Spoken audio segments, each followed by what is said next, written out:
Good. Dennis, Kevin, nice to meet you. Hi, please state your name and outlet. Oh, absolutely. I'm Annabel with blackfilm.com. So, the movie was great. I'm not normally a horror person, but I was able to keep my eyes open, I feel like, for most of it, so that was good. But, so we're kind of in a horror renaissance right now, and there's so many great films coming out. What do you think sets this apart from a lot of those, the story? I mean, it's about death, you know.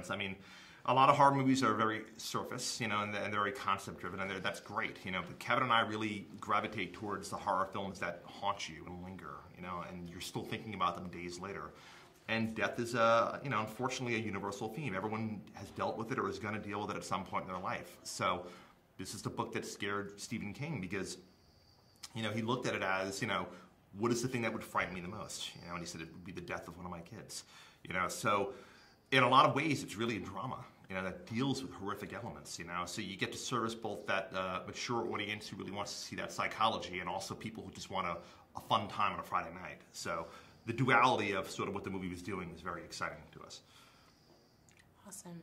And what was it like presenting it to the South by Southwest audience? What made that like a special experience?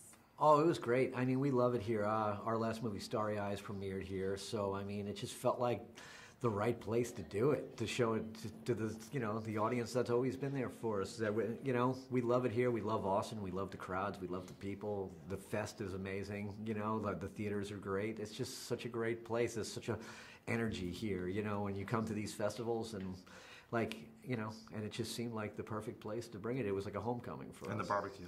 Absolutely. Working with the kids on set, Jud was amazing, just incredible performance.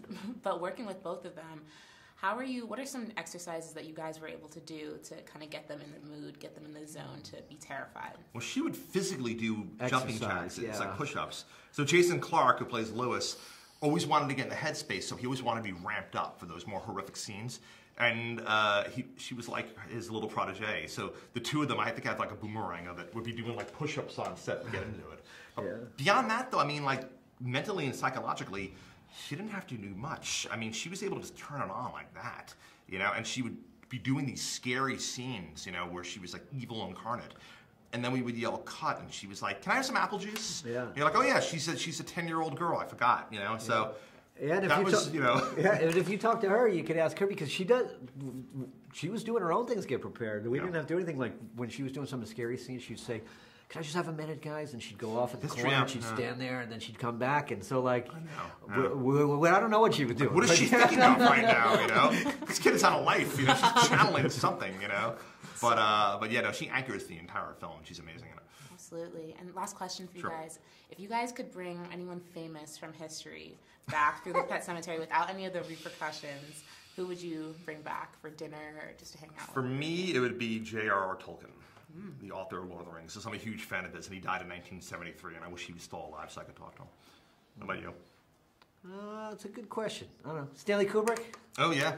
Keep making movies. Yeah, for sure. Y'all could make it. Well, no, she said to have a conversation with. Oh, but maybe we could keep him for a little longer. To make a movie? Yeah. Okay, I feel like that would do well, Kubrick. 2019. Well, thank you so much for talking with me today. It was so great. Appreciate it. Thank you. The movie was cool. Oh, thank you. Appreciate it. Thank you so much. Thank you.